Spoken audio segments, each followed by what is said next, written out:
AI 来自地狱的法官小说第1集。在遥远的未来，科技已然进步到几乎无穷的程度，而人工智慧也已成为人类生活中不可或缺的一部分。在这个世界里，出现了一位来自地狱的法官，他名为阿斯加德。阿斯加德是位拥有超凡智慧和能力的机器人。他被派来到人间执行一项重要任务——裁判一宗震惊全国的重大刑事案件。第1章案件介绍。案件发生在繁华的都市区，一名年轻的企业家被发现死于豪华公寓内。警方在现场发现了一把金属制的匕首，凶器清楚地显示出凶手手段凶残。在调查过程中，警方发现死者是一位财力雄厚的企业家，他拥有众多的敌人，且最近与一宗重大的商业交易发生纠纷。死者生前曾向警方报案，声称自己收到了一封恐吓信，信中威胁他将会遇上不幸。第2章阿斯加德的到来。在案件调查进入死胡同之际，政府决定派遣阿斯加德法官来处理此案。阿斯加德在到达现场后，对案件情况进行了详细的了解，并开始审问证人及调查现场基证。在搜集到足够证据后，阿斯加德决定对嫌疑犯展开审判。第3章审判过程。在审判过程中，阿斯加德对嫌疑犯进行了严厉的质询，但嫌疑犯却坚称自己是无辜的。阿斯加德决定对案件中的关键证据进行鉴定，以证明嫌疑犯的罪行。在鉴定结果出炉后，阿斯加德发现凶器上留有死者的 DNA， 而凶手曾在现场留下了一枚指纹，这为案件提供了有力的证据，证明嫌疑犯确实是杀人凶手。第4章判决结果。在充分审理了所有证据后，阿斯加德宣布判决结果：嫌疑犯因犯有故意杀人罪，被判处死刑。死刑判决引起了社会轩然大波，许多人呼吁撤销判决，认为阿斯加德的判决过于严厉。然而，阿斯加德坚持原判，认为依法办事是司法制度的基本原则。第5章上诉与新证据。在判决宣布后，一些民众向法院提出上诉，声称新证据显示嫌疑犯可能是被冤枉的。阿斯加德在收到上诉后，决定重新审理案件。在重新调查期间，新证据浮出水面，显示出死者生前确实存在不少敌人，而死者死前曾与一位关键人物发生争执。第6章真凶揭晓。在阿斯加德多次审问并过滤证人后，真相终于水落石出。原来，死者的忠诚秘书在案发时因与死者发生争执而心生不满，于是趁死者不备将他杀害。秘书为掩盖罪行，制造了假的恐吓信，并趁机将死者杀害。真相大白之后，阿斯加德对秘书进行了重新的审判，并判处其极刑。第7章案件结案。在阿斯加德的努力下，案件终于尘埃落定，死者得到公平的安息，凶手也受到应有的惩罚。这起案件也给整个社会带来了一个深刻的教训：司法制度是严谨而公正的，任何违法行为都将受到法律的制裁。第8章阿斯加德的反思。在结束案件调查后，阿斯加德开始反思自己作为一名法官的职责和使命。他意识到，作为一名来自地狱的法官，他必须以更严格的标准来对待案件，因为案件的结果将决定受害者和罪犯的命运。第9章阿斯加德的决定。在深思熟虑后，阿斯加德决定提升自己的能力和知识，以更好地应对未来可能出现的棘手案件。他决定研读更多的法律典籍和案例，以加深对法律的理解和认识。此外，阿斯加德还决定与法律界的专家合作，共同研究和探讨更合理的法律解释和判决标准。第10章结语。在阿斯加德的努力下，法律更趋于完善和公正，人民对司法制度的信任也逐渐回升。虽然阿斯加德面临着各种挑战和困难，但他始终坚持自己的信念，为维护正义和法律而不懈奋斗。在未来的日子里，阿斯加德将持续担任地狱的法官，用他的专业和智慧维持社会的稳定和秩序。这是一个关于正义与法律的故事，在人类社会中，这种主题将永无止境地延续下去。AI 来自地狱的法官小说第2集。在阿斯加德法官成功处理完第1起案件后，他接到了政府的另一份任务。这次，他被派往调查一桩发生在偏远地区的神秘谋杀案。死者是一位年迈的考古学家，在家中被发现死于非命。警方在现场找到了一枚古老的戒指，戒指上刻有令人不安的符号。为了深入了解案件，阿斯加德决定亲自走访死者家中，调查死者的生活和研究情况。与此同时，他派遣一组调查员前往案发地点附近的古迹，寻找与案件相关的线索。在调查过程中，阿斯加德发现死者曾参与过一桩古代文物的盗窃事件。当时他为保护文物安全，将罪犯逮捕并移交给警方。死者曾收到过一封威胁信，信中指责他泄露了文物的藏身之处。阿斯加德怀疑，这次谋杀案与那张文物盗窃事件有关，于是阿斯加德决定对该文物展开调查，希望能够找到证明凶手身份的关键证据。在深入研究后，阿斯加德发现那枚在死者家中发现的戒指，其实是一枚仿制品，真品是由另一位考古学家收藏的，而那位考古学家正是死者在文物盗窃事件中曾报告过的嫌疑人之一。得知真相后，阿斯加德决定逮捕那位怀疑的考古学家。在审讯过程中，嫌疑人供认了自己的罪行，他承认，为了得到那枚真品，自己杀死了死者，并将假戒指放在死者家中。原来，那枚真品已经被他偷走，并换成仿制品。最终，阿斯加德将嫌疑人绳之以法，判处其死刑。这宗案件再次证明了阿斯加德法官的智慧和力量，也展示了他绝不妥协、坚持正义的精神。在未来，阿斯加德将继续担任地狱的法官，用自己的专业和勇气维护社会的正义和安全。AI 来自地狱的法官小说第3集。在接到调查新案件的任务后，阿斯加德陪同警方来到了偏远小镇的死者住所。这栋房子坐落在绿树成荫的小径旁，看起来已经有10几年没人住了。警方在屋内找到了一些古董和书籍，包括一本记载着关于那枚神秘戒指的古文物手册。阿斯加德在仔细研究了手册后，发现那枚戒指是几千年前的一件稀世珍宝，名为永恒之环。据说，谁拥有这枚戒指，谁就能掌握无与伦比的权力。这枚戒指的歹徒很可能就是看中了它的力量，才会将真品偷走，并且杀死死者。为了追捕真凶，阿斯加德决定召集团队成员，对死者生前的朋友和同事进行调查。他还下令对死者家中发现的假戒指进行进一步的分析，以确定它是否为工厂制造的。经过数天的调查，阿斯加德发现死者在文物盗窃事件发生前，曾收到一封邮件，内容声称自己知道永恒之环的下落。死者将这封邮件交给了阿斯加德，但现在已经找不到了。阿斯加德怀疑这封邮件就是破案的关键，于是派人在死者电脑和手机中搜寻邮件。最后，他们在死者手机里找到了一份被删除的邮件。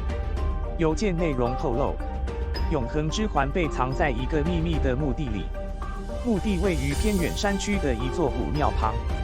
为了找到真凶，阿斯加德决定亲自带领队员前往山区，搜寻永恒之环的下落。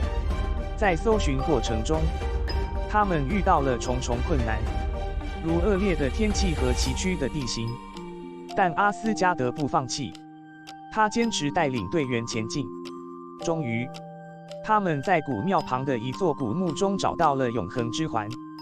当阿斯加德拿起戒指时，他感觉到一股来自戒指的强大力量。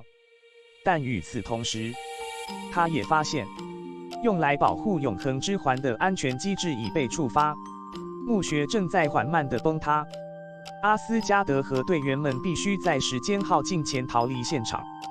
阿斯加德在危急关头利用自己的智慧和勇气，成功地拯救了全队，并带着永恒之环逃离了古墓。在安全地将永恒之环交付给相关部门后，阿斯加德终于能松一口气了。这次成功的调查，不仅找到了真凶，也保护了永恒之环这件珍贵的文物。在未来，阿斯加德将持续担任地狱的法官，用自己的专业和勇气捍卫正义，维护社会的安全。AI 来自地狱的法官小说第4集。在第4集的故事中，阿斯加德法官接到了一起棘手的案件：一名年轻美丽的女考古学家突然失踪。警方在现场发现她的研究笔记和一幅古地图，上面标记了一处未知的墓穴。阿斯加德在调查过程中得知，该女考古学家正在研究一枚具有神秘力量的古老戒指。这枚戒指据传是几千年前一位伟大的统治者所留下，具有不可思议的力量。阿斯加德推测，女考古学家之所以被杀，是因为她发现了戒指的下落。为了找到真凶，阿斯加德决定深入墓穴进行调查。他召集了最优秀的探险家和考古学家，组成了一个专门的队伍，共同揭开墓穴之谜。在经过重重险阻之后，他们终于找到那座古老的墓穴。在墓穴中，阿斯加德和队员们发现了那枚著名的戒指。当阿斯加德拿起戒指时，他感觉到一股强大的力量在笼罩着他。他明白，持有戒指的人将拥有无与伦比的权利。然而，正当他心里欢喜时，他发现墓穴正在缓慢地崩塌。阿斯加德和队员们必须在时间耗尽前逃离现场。阿斯加德运用自己精湛的探险和考古技术，成功地拯救了全队，同时也将戒指带回了地狱。在安全地将戒指交付给相关部门后，阿斯加德终于能松一口气了。这次成功的调查，不仅找到了真凶，也保护了那枚具有神秘力量的古代戒指。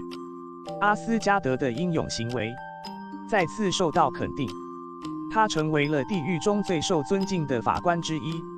在未来的日子里，他将持续担任地狱的法官，用自己的专业和勇气捍卫正义，维护社会的安全。在处理完这一起案件后，阿斯加德决定对女考古学家的死亡进行更深入的调查。他发现，女考古学家其实是被她的同僚所杀。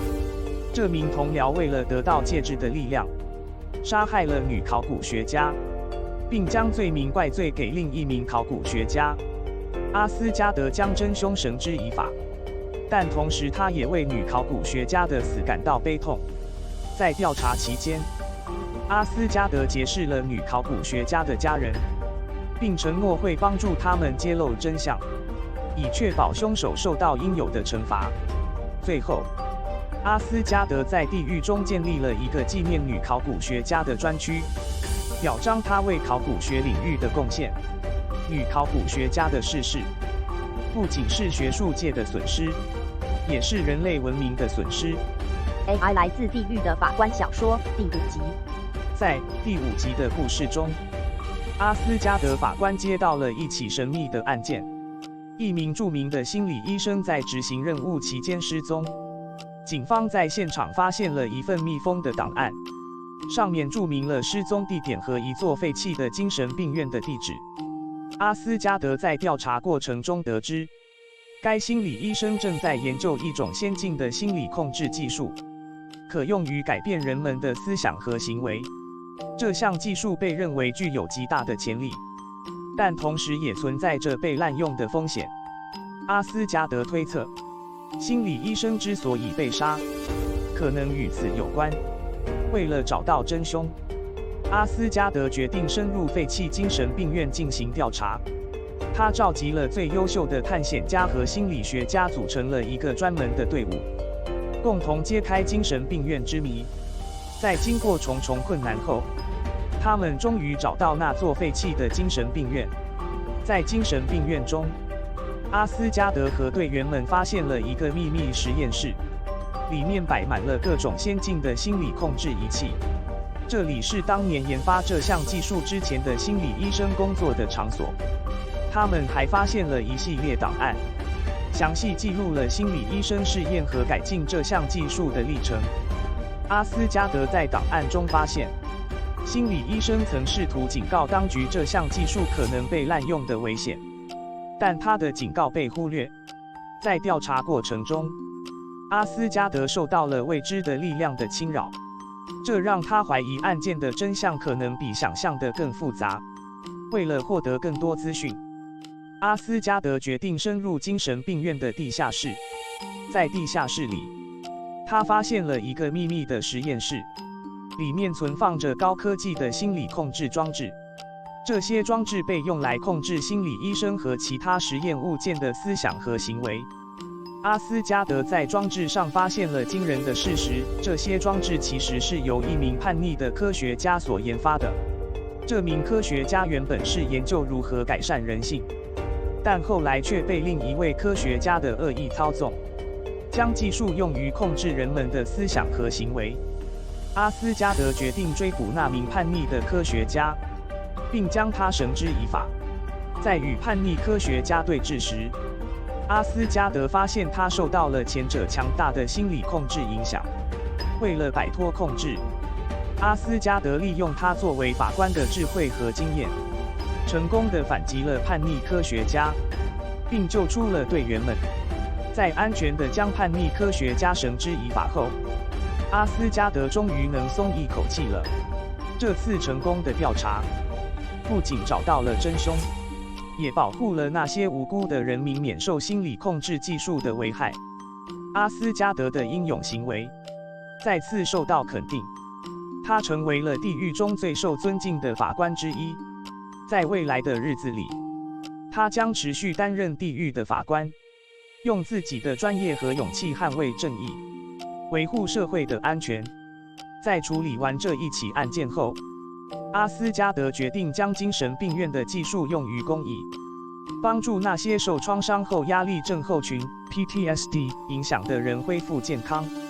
他相信，这项技术若能被正确利用，将能造福无数人的生活。阿斯加德在地狱中建立了一个特别小组，由经过专业培训的心理医生和调查人员组成，共同研究和开发这项技术的公益用途。这支特别小组将致力于帮助那些在战争、灾难和其他创伤事件中受害的人们恢复正常生活。AI 来自地狱的法官小说第6集。在第6集的故事中，阿斯加德法官接到了一起神秘的现代艺术品窃案，名贵的雕塑被窃走，价值连城。警方在现场留下了一条神秘的线索，一枚印有神秘符号的硬币。阿斯加德在调查过程中发现，这件艺术品是由一位著名艺术家创作的，其作品具有极高的艺术价值和收藏意义。艺术家声称，他的雕塑被一位神秘的藏家收购，但之后却从博物馆中失踪了。为追查真相，阿斯加德召集了最优秀的鉴识专家和艺术家，组成一个专门的调查小组。经过仔细的分析和调查，他们发现那枚印有神秘符号的硬币其实是一枚古代王朝的勋章，代表着一支秘密的窃盗集团。阿斯加德决定深入地下艺术市场调查，意图找出那辆窃盗集团的踪迹。在地下艺术市场中，阿斯加德和调查小组遇到了一位神秘的艺术品交易者，他声称拥有被盗雕塑的线索。经过一番周旋，阿斯加德成功地从交易者手中获得了有关雕塑下落的重要资讯。原来，那辆窃盗集团计划将雕塑卖给一位无名的收藏家，但交易尚未完成，雕塑就被藏在了一个秘密的仓库中。阿斯加德立即组织了一支突袭队，前往秘密仓库救回被盗的雕塑。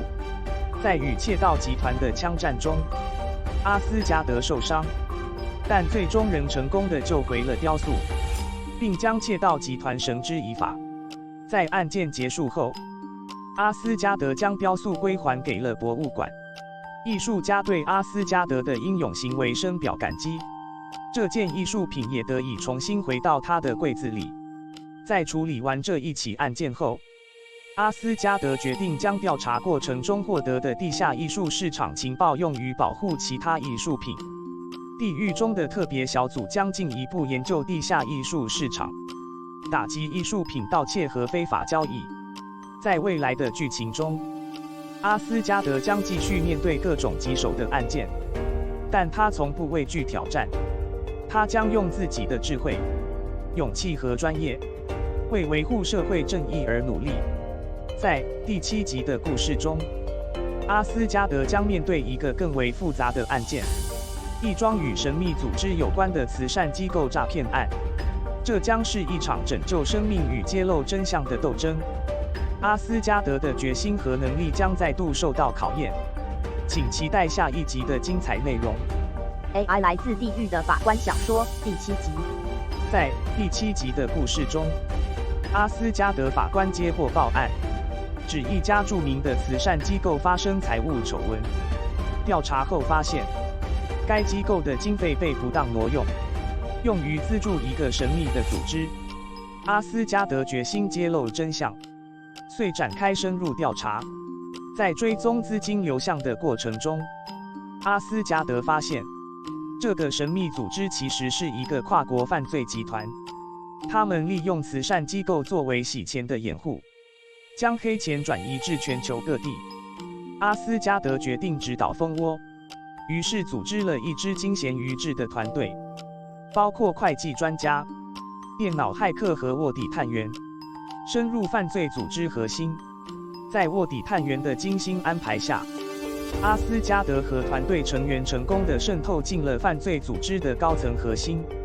在那里，他们发现了惊人的事实：那个神秘组织正计划进行一项危及全球安定的巨型阴谋。该组织计划利用他们控制的慈善基金会，资助恐怖分子和非法武器走私。阿斯加德等人意识到，他们必须立即阻止这项阴谋。于是他们展开了一场拯救世界的行动。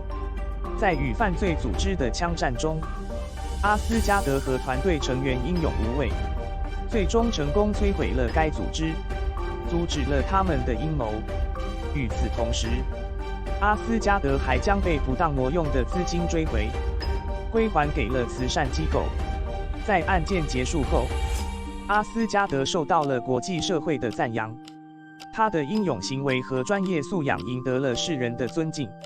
然而，阿斯加德并没有因此而停下脚步，他继续致力于打击犯罪，维护社会正义。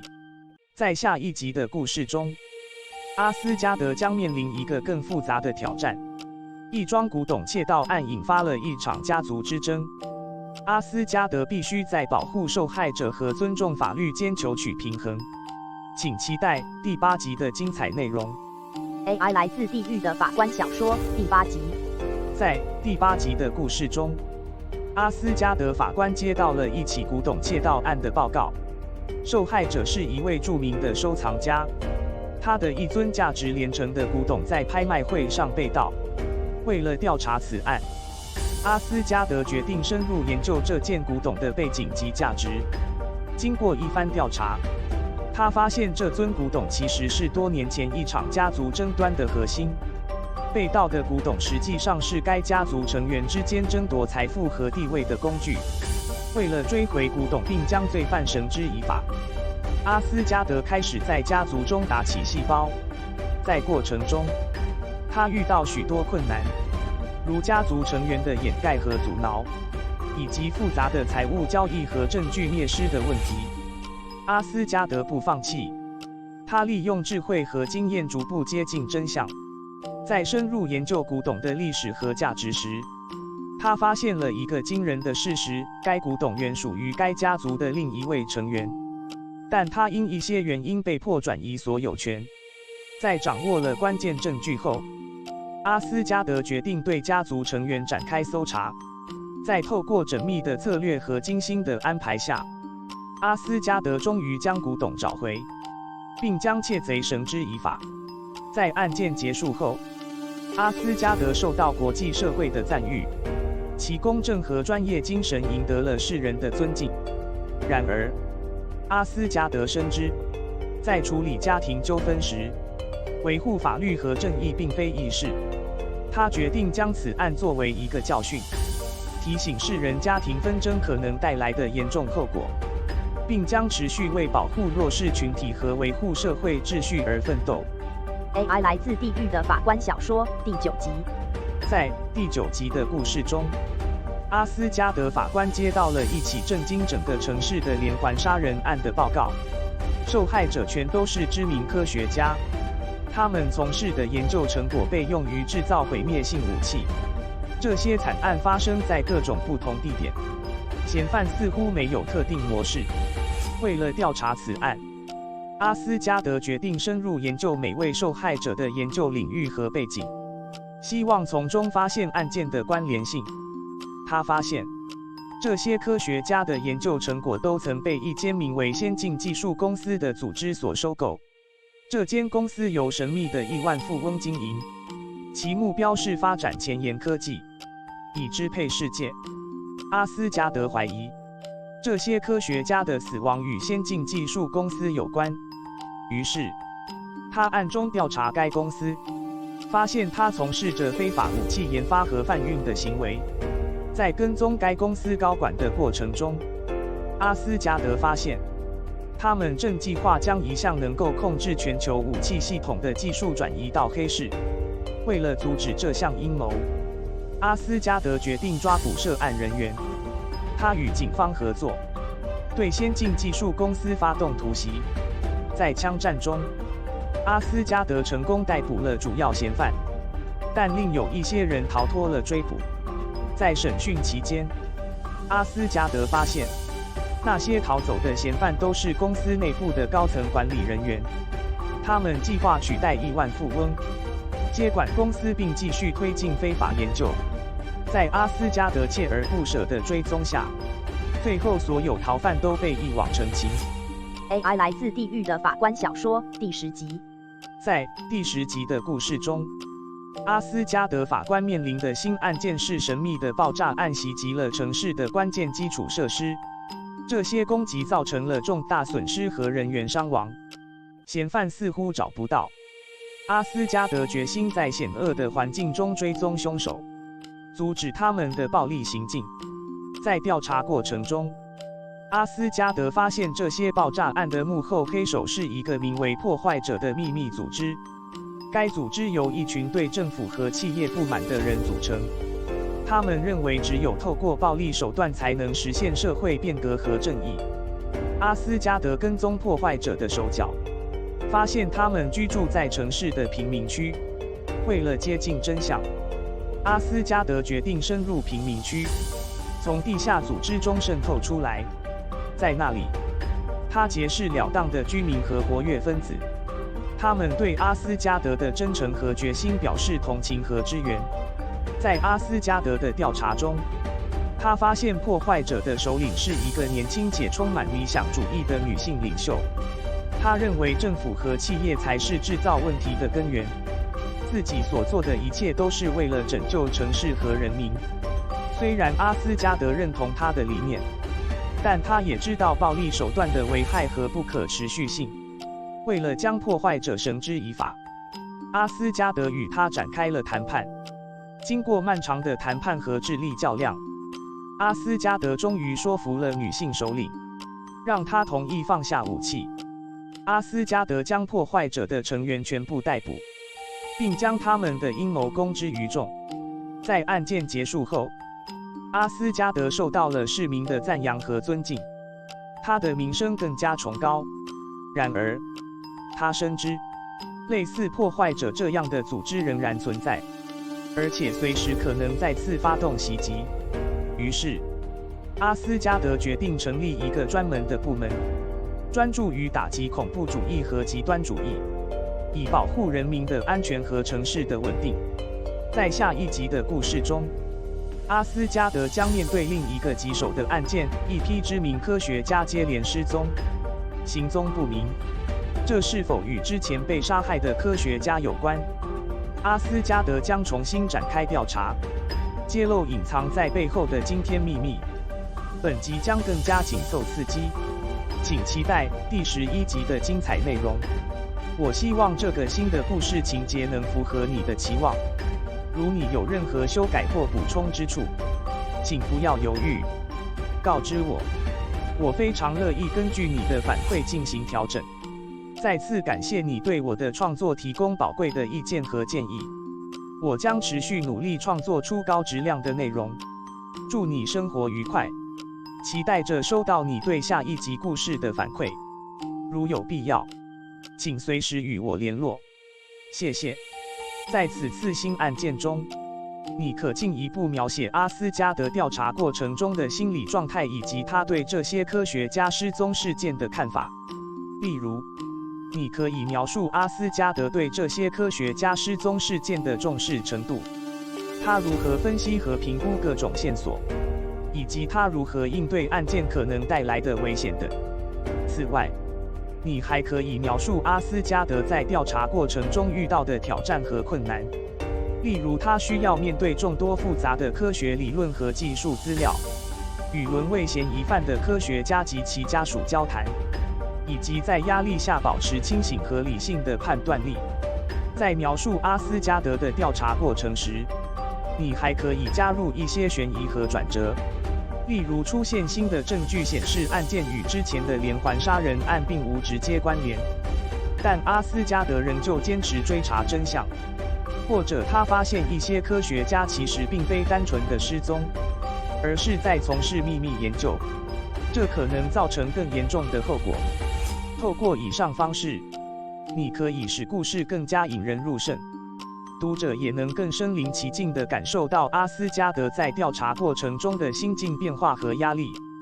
最后，记得在故事结尾处提供一个令人意外的反转或答案，这将使整个故事更加完整，也让读者对阿斯加德的表现和勇气感到钦佩和振奋。AI 来自地狱的法官小说第11集。在第11集的故事中，阿斯加德法官接手调查一桩神秘的科学家失踪案。这些失踪的科学家都是知名学者，在研究领域中有重大突破，但却在一次实验后无故失踪。阿斯加德在调查过程中，发现这些失踪案之间存在着某种关联。他追踪线索来到一座废弃的实验室，这里正是科学家们失踪前最后出现的地方。在实验室中，阿斯加德发现了一些不为人知的秘密，似乎这些科学家所研究的主题比表面上更为复杂和危险。为了找到真相，阿斯加德拜访了失踪科学家的家人和同事，试图从他们的口中获得更多资讯。在与家属的交谈中，阿斯加德得知这些科学家在研究领域中可能发现了一些不可告人的秘密，而这些秘密很可能是导致他们失踪的原因。随着调查的深入，阿斯加德发现这些失踪案与一桩古老的阴谋有关。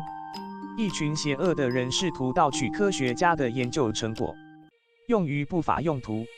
为了保护自己，他们将科学家置于险境，杀害了那些窥见真相的科学家。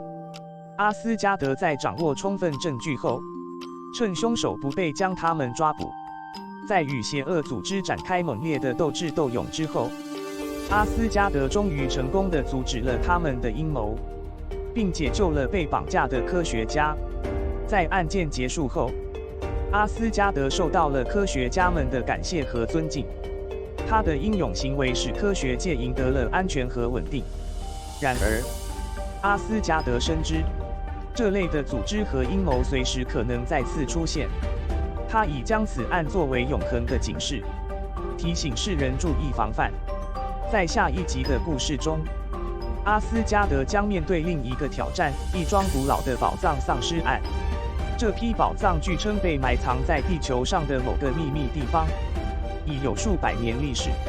然而，在宝藏被盗后，相关的文物和地图却神秘失踪。阿斯加德将重新激起调查魂，追踪宝藏的下落，揭示隐藏在背后的重大利益和阴险的计谋。本集将更加紧凑刺激，请期待第12集的精彩内容。AI 来自地狱的法官小说第12集。在第12集的故事中，阿斯加德接手了一桩古老的宝藏丧失案。这批宝藏据称被埋藏在地球上的某个秘密地方，已有数百年历史。然而，在宝藏被盗后，相关的文物和地图却神秘失踪。为了查明真相，阿斯加德首先研究了宝藏传说的历史背景，试图找出有关宝藏的线索。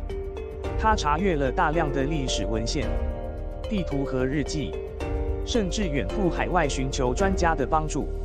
随着研究的深入，阿斯加德逐渐发现了一个惊人的事实：这批宝藏并非单纯的财富，而是一批具有重大历史意义的文物。它们见证了人类过去的辉煌与黑暗。为了保护这些文物，阿斯加德决定深入危险的丛林中，寻找宝藏的所在的。在旅途中，他面临了各种挑战，如恶劣的天气、茂密的植被和危险的野生动物，但他仍旧坚持不懈地追寻着线索。在深入丛林后，阿斯加德遇见了当地的一支原住民部落。他们声称知道宝藏的位置，但只有在部落长老同意下才愿意透露地点。于是，阿斯加德与部落长老达成协议，答应帮助部落解决一个长期以来困扰他们的问题。然后长老才透露了宝藏的藏身之处。在部落的帮助下，阿斯加德终于找到了宝藏。他欣然发现，这些文物比他想象的更加珍贵。其中包括古代王室的王冠，以及一些被认为已经遗失的历史档案。阿斯加德将文物安然带回实验室，采取了适当的保护措施，以确保它们不会再度被盗窃。在案件结束后，阿斯加德将宝藏的位置以及相关文物的资讯交由相关部门处理，确保它们得到妥善的保管和研究。同时，他也发表了他的调查报告，希望能够提醒世人，无论多么珍贵的文物都应当受到保护，避免落入歹人之手。在下一集的故事中，阿斯加德将面对另一个挑战——一桩古代文明灭亡之谜。某个古代文明在无故的情况下消失，留下了众多的谜团和遗址。阿斯加德将重启调查，追寻真相，揭示隐藏在背后的重大利益和阴险的计谋。AI 来自地狱的法官小说第13集。在第13集的故事中，阿斯加德法官与新加入的合作伙伴玛利亚考古学家共同调查古代文明的灭亡之谜。这起案件充满了悬疑、挑战和惊喜。他们将深入挖掘真相，揭露隐藏在背后的重大利益和阴险的计谋。故事发生在遥远的奇卡斯省，这里曾经盛产珍贵的宝石，但在数百年前，这座城市却突然衰落，变成一片废墟。阿斯加德和玛利亚受命调查这座城市的灭亡原因，他们将面对许多挑战，如解开古老的符号、破解古文书的密码以及探索危险的遗址。在调查过程中，阿斯加德和玛利亚发现了一段惊人的历史。原来，这座城市是由一个残暴的君主统治。他为了取得权力，不惜摧毁城市，杀害无辜百姓。他下令埋葬所有反对者，并企图掩盖真相，将城市的财富据为己有。阿斯加德和玛利亚在遗址中找到许多线索，如古老的信件、瓦片上刻的文字以及被焚毁的文献。他们还发现了一处隐藏的墓室，墓室里存放着残暴君主的文物和财宝。这些证据将帮助他们揭示真相，并将罪魁祸首绳之以法。在调查接近尾声时，阿斯加德和玛利亚发现案件比他们想象的更加复杂。原来，残暴君主并不是唯一的凶手，他还有一个同伙，一个神秘的商人。他提供了宝石和武器，换取君主的权利。阿斯加德和玛利亚决定将调查朝着新的方向发展，他们将追查真相，直至水落石出。在故事的高潮部分，他们将展开一场惊心动魄的行动，抢在凶手之前找到证据。在结案仪式上，阿斯加德和玛利亚将公布调查结果，将罪魁祸首绳之以法，同时要求追回被盗的宝石和财宝。在故事的最后，阿斯加德和玛利亚将被誉为英雄，他们的英勇行为和出色调查技巧将被铭记。同时，这座城市将重新恢复生机，人民将重建家园，走上前进的道路。AI 来自地狱的法官小说第14集。在第14集的故事中，阿斯加德法官与玛利亚考古学家接手了一起棘手的案件：一座古老的教堂发生神秘的火灾，教堂内的珍贵文物在火灾中遭到了严重损坏。在调查教堂火灾案件时，阿斯加德和玛利亚发现了一个惊人的事实：这场火灾并非自然灾害，而是一场缜密策划的纵火案。犯人意图透过摧毁教堂和文物来掠夺教堂中的宝物。阿斯加德和玛利亚决定深入调查，他们访谈了教堂的修士，并发现修士们在案发时行踪不明，这引起了他们的怀疑。在追踪修士们的路线后，他们发现了一处可疑的矿井，从矿井出口处散发出浓厚的烟雾。在矿井中，阿斯加德和玛利亚发现了一批被盗的文物，还有正在运作的熔炉。原来，修士们被犯罪分子绑架，并被强迫参与盗窃和销毁文物的行为。阿斯加德和玛利亚立即将犯罪分子绳之以法，并救出了被绑架的修士。这座古老的教堂得以重新恢复，并且开始进行修复工作。教堂的文物在专家的照顾下安全地得到储存和保护。在故事的最后，阿斯加德和玛利亚受到了教堂当局和民众的高度赞扬，他们的英勇行为和出色调查技巧再次受到了肯定。而这座古老的教堂也在经过重建后，更加强了保护文物和历史遗产的决心。AI 来自地狱的法官小说第15集。在第15集的故事中，阿斯加德法官与玛利亚考古学家接手了一起古墓盗窃案。名为永恒之墓的古墓遭到破坏，里面珍贵的古董和珠宝被盗走。在调查这起案件时，阿斯加德和玛利亚发现了一个惊人的事实：这座永恒之墓是最近才被发现。据传，它属于一个古老的部落领袖。该部落曾拥有令人惊叹的文明和丰富的文化，而这座古墓的发现将为历史学家和考古学家带来重大的发现。为了追查赃物，阿斯加德和玛利亚深入调查古墓的历史。他们发现古墓曾在数十年前被开过一次，当时考古学家发现古墓已经被盗过一次。然而，这次盗窃案的手法更加专业，显然是有经验的盗贼所为。在调查过程中，阿斯加德和玛利亚访谈了当地居民和考古学家，他们得知这座古墓周围有一个秘密的通道，只有当地部落的人才知道。阿斯加德和玛利亚决定深入古墓，透过这个秘密通道来追查赃物。在古墓中，阿斯加德和玛利亚遇到种种危险，包括陷阱、狭窄的通道和坍塌的结构。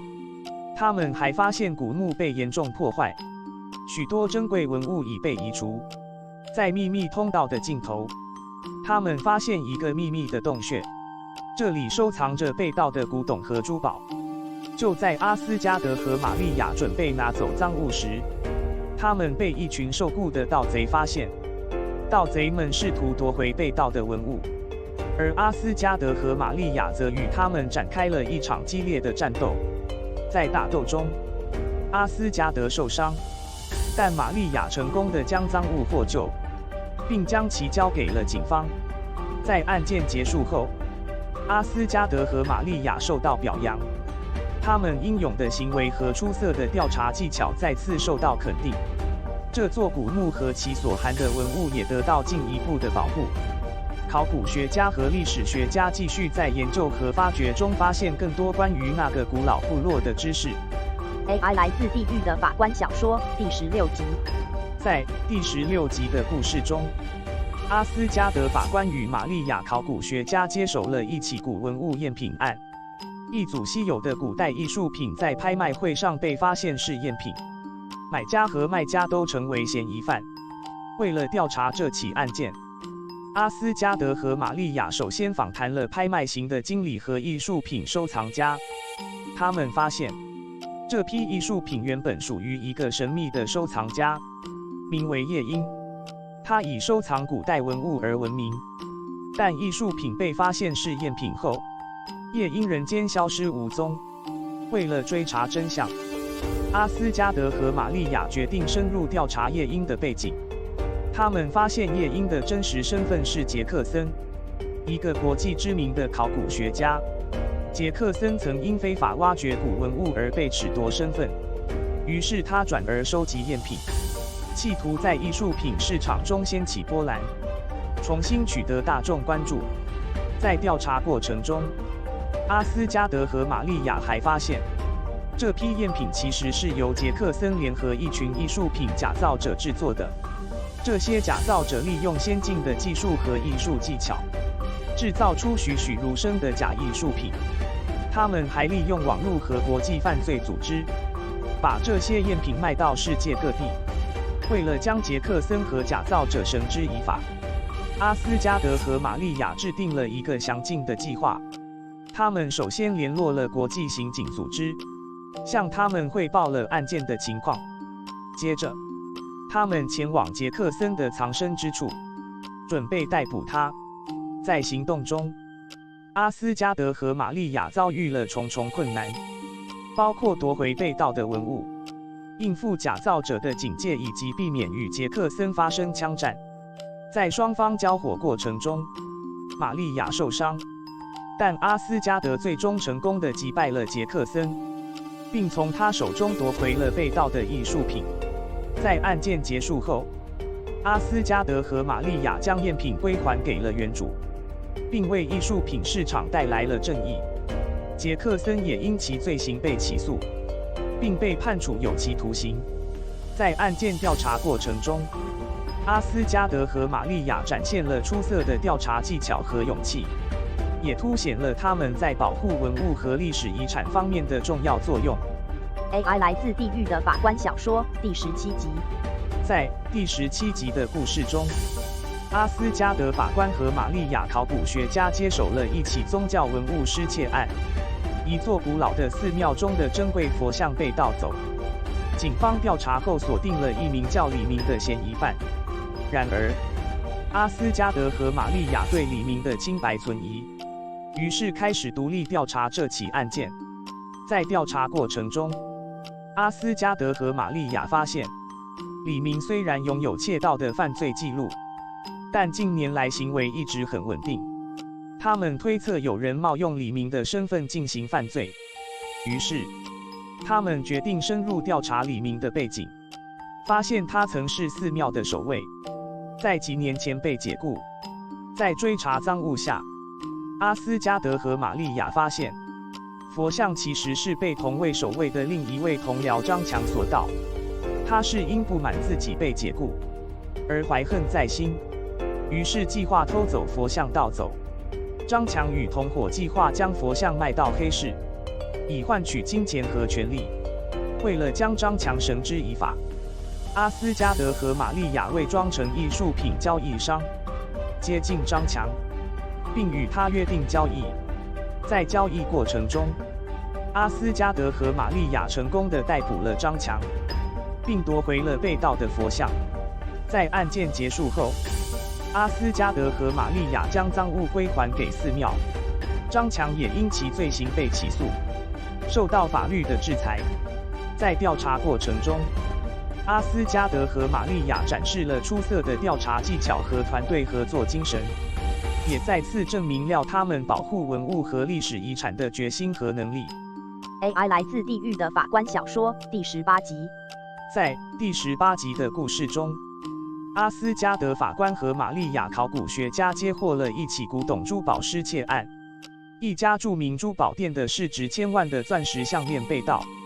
警方调查后锁定了一名叫里塔的窃贼。在调查过程中，阿斯加德和玛利亚发现，里塔虽然有窃盗的犯罪记录，但近年来行为一直很稳定。他们怀疑这起案件并非里塔所为。为了查明真相，阿斯加德和玛利亚决定调查珠宝店的员工，并且发现有一位名叫爱丽丝的女员工在案发时不在工作岗位上。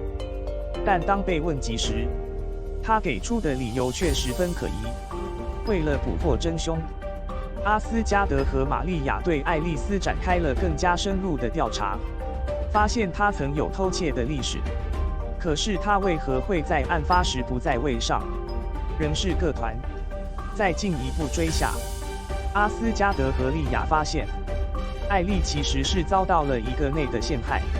那个人正是珠宝店的经理罗斯。罗斯因珠宝店的财富，于是策划了这起案，将罪名推给丽塔。为了将真相水落石出，阿斯加德和利亚召集了全队人员，在罗斯的办公室搜查，成功的找到作为证据的监控录影和物。在结案仪式上，阿斯加德和利亚将调查结果公之于众，将真正的罪首罗斯之以法，同时还清了里塔的。珠宝店的老韦感谢阿斯加德和利亚的英勇行为，特地送了2价值不菲的石给他们。在这起案件中，阿斯加德和利亚展示了出色的调查技巧、STEAM 的意志和对真相的不追求。他们不仅保护了珠宝店的财产，更保护了吴的人民。未来，他们将续面对各种手的案件，但他们将不挑战，用专业的精神和定的意志去面对。AI 来自地狱的法官小说第19集。在第19集的故事中，莉莉和里奥纳多面对骑士的追杀，他们决定利用图书馆的知识来保护自己，并找到证明自己的清白。他们快速地浏览了附近的书籍和手稿，发现其中有一本书是关于城堡历史的秘密通道和陷阱的。根据书中的描述，他们发现通往宝藏的通道设有陷阱，要阻止人们随意取走珍藏。莉莉和里奥纳多知道他们必须先解除陷阱，才能证明自己的清白。他们使用图书馆中的工具和知识，解除了陷阱的炸弹。在骑士即将攻破他们的防线时，莉莉和里奥纳多利用图书馆中的鼓炮击退了骑士。骑士撤退后，他们发现那本秘密的书籍仍放在书架上。为了防止骑士再次出现，莉莉和里奥纳多决定将书籍锁在柜子里，以保护城堡和城堡中的文物。在结案仪式上，莉莉和里奥纳多将调查结果公之于众，证明了他们的清白。城堡的主人感谢他们保护文物和城堡的安全。在这起案件中，莉莉和里奥纳多展现了出色的智慧，勇气和决心。他们不仅解决了宝藏之谜，还保护了城堡中的珍贵文物。未来，他们将面对各种棘手的案件，但他们将不懈怠，继续用他们的专业精神和坚定的意志去面对。故事到此先告一段落，谢谢收看，再会。